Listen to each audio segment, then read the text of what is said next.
বাংলাদেশ জাতীয়তা পার্টি দল বিএনপি টাঙ্গাইল উপজেলা কর্তৃক আয়োজিত আজকে এই মাত্র উপজেলা সভায় উপস্থিত আছেন টাঙ্গাইল উপজেলার সম্মানিত ভারপ্রাপ্ত সভাপতি আমার মামা সাবেক চেয়ারম্যান ইজারুল ইসলাম সাহেব, ভারপ্রাপ্ত সাধারণ সম্পাদক রুজ্জামান তাইম এবং আমাদের হিন্দু পরিষদের উপসাদের টাঙ্গাইল উপজেলার সভাপতি সরকার, হিন্দু পরিষদ উদযাপন কমিটির সভাপতি মিলনদা অসিতা সহ এখানে যারা আমার বিএনপির অঙ্গ সংগঠনের কর্মী আছেন এবং হিন্দু পরিষদ উদযাপন কমিটি যারা আছেন সবাইকে আমার আন্তরিক সালাম ও শুভেচ্ছা ও অভিনন্দন। আপনারা সবাই ভালো আছেন তো? আমি সর্বপ্রথম স্মরণ করি প্রথম মুক্তিযোদ্ধা ঘোষক শহীদ মোহাম্মদ জিয়াউর রহমানকে, তারপরে স্মরণ করি দ্বিতীয় স্বাধীনতা যারা ছাত্র আন্দোলনে যারা স্বৈরাচারী সরকারের গুলিতে যারা প্রাণ হারিয়েছেন সেই সব শহীদ ভাইদের প্রার্থনা কামনা করি এবং তাদের পরিবারের প্রতি গভীর সমবেদনা জানাই আমার কথা শুরু করছি। আমি এখানে এসে একটা বারবার কথা শুনছি যে সংখ্যালঘু পরিবার। আমি এই কথাটা আদৌ বিশ্বাস করি না, এই কথাটা আমার খুবই খারাপ লাগে। কেননা এই সংখ্যালঘু বলে কিছু নাই, এটা আমাদের তৈরি, আমাদের সৃষ্টি। আপনারা এই দেশে জন্মগ্রহণ করেছেন, এই দেশের নাগরিক, এই দেশের ব্যবসা প্রতিষ্ঠান, এই দেশে তাদের মধ্যে হবে। আপনারা কিসের সংখ্যালঘু? আপনারা যদি সংখ্যালঘু হন, আমরা মুসলিমেরও সংখ্যালঘু। আপনারা কোনো রকম এই সংখ্যালঘু ফ্যামিলি আপনারা বলবেন না। আপনার যেমন এই বাংলাদেশের অধিকার আছে, আমাদেরও অধিকার আছে। আমাদের যেমন অধিকার, আপনারও তেমনি অধিকার। আপনারা অনেকে হয়তো সামাজিক মাধ্যমে শুনেছেন আমাদের দেশনেত্রী দেশনেতা মাতা বেগম খালেদা জিয়া সেই অসুস্থ অবস্থায় হাসপাতালে থেকে আপনাদের জন্য বিএনপি নেতা কর্মীদের বার্তা দিয়ে দিয়েছে যে কোনো সংখ্যালঘু উপরে যেন অন্যায় অত্যাচার না হয়।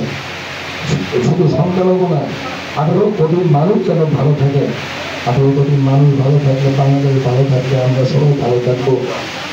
দেশ নায়ক তারেক রহমান সাহেব শুধু লন্ডন থেকে বাংলাদেশে সমস্ত নেতা কর্মীদের জন্য নির্দেশ প্রদান করেছেন যে কোথাও যেন কোনো অত্যাচার না হয়, কোনো অগ্নিসংযোগ না হয়, কোনো নিপীড়ন না হয়, কোনো সংখ্যালঘু ভাইদের ওপরে বাড়ি ঘরে হামলা যেন কোথাও কোনো রকম না হয়।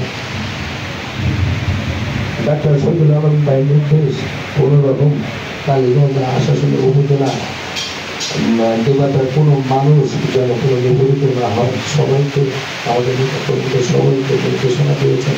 সেই মোতাবেক আমরা আপনাদের পাশে আছি, পাশে থেকে নিরলসভাবে আমরা কাজ করে যাচ্ছি। আজকে দেখেন আজ 5 দিন হচ্ছে, 5 দিনের ভিতরে আমরা আমাদের নেতা কর্মী না, আমার মনে হয় রাত্রেও ঠিক মতো ঘুমাই না। আমি তো ঘুমাতেও পারি না। আজ গোলা বসিতে কয়েকদিন আমাদের নেতা কর্মী রসিনবাবু ভাই বক্তৃতা করলেন, সুজন ভাই বক্তৃতা করলেন, সবাই কিন্তু গলা ভাঙা।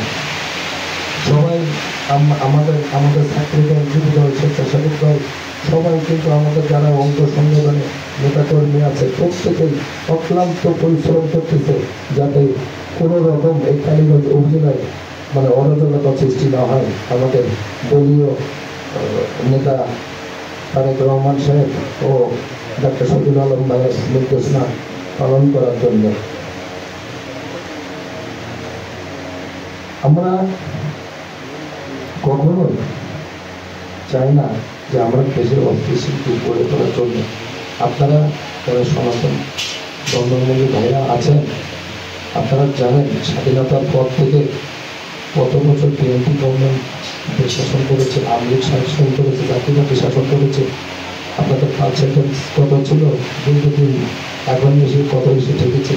বিগত 16 বছর আওয়ামী লীগ গভর্নমেন্ট দেশ শাসন করেছে। কীভাবে আপনাদের ওপর নির্যাতন নিপীড়ন হয়েছে আপনারা সেটাও আপনারা জানেন, বিএনপির আমলেও জানেন যে কীভাবে আপনারা ভালো ছিলেন কি খারাপ ছিলেন। তো যাই হোক, আপনারা কখনোই বলবেন না যে আমরা সন্ত্রাস, আপনারা কখনো ভীতিগ্রস্ত হবেন না। আপনাদের নিজেদের মন কখনো নিজেরা দুর্বল করবেন না। আমরা হিন্দু মুসলিম ভাই ভাই, আমরা সবাই মিলেমিশে থাকতে চাই। আমরা কখনো আলাদা বিভেদভাবে আমরা দেখতে চাই না কাউকে। এখানে আগের বক্তারা বলে গেছে অভিযোজিত বক্স দেওয়ার জন্য। আমি কেন অভিযোগ বক্স দিতে যাব? আপনারা কেন চুরি করে বলবেন? আপনার শরীরের বুক থেকে বলবেন যে ভাই অমুক কিন্তু আমাকে ক্ষতি করতেছে। সে যদি আপনাকে কোনো ক্ষতি করে, আমার বিএনপি নেতা কর্মীরা তাকে কোটির হাতে প্রতিহত করবে। আপনি আপনারা বুক ধরিয়ে চলবেন। আপনারা কোনো রকম ভয় ভীতিতে থাকবেন না।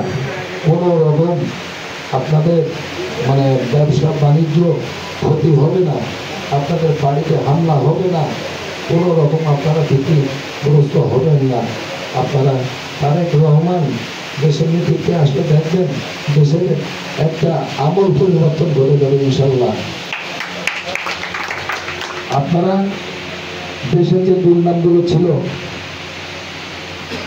সে দুর্নামগুলো ইনশাল্লাহ উচিত তিনি একটা বাংলাদেশকে একটা সুন্দর উন্নয়নশীল দেশ হিসাবে বিশ্বের কাছে দাঁড় করে উঠবে। এখানে পূজা চাইনি যাবো না। কিছু দুষ্কৃতকারী আছে এই দেশকে অস্থিতিশীল করে তোলার জন্য, পাশে বড় রাষ্ট্র ভারত সেখানে দেখানোর জন্য যে আমরা হিন্দুদের উপর অত্যাচার করি। এই দুষ্কৃতিকারীদের আমাদের চিহ্নিত করে তাদেরকে আমরা শাস্তির আওতায় আনবো ইনশাল্লাহ।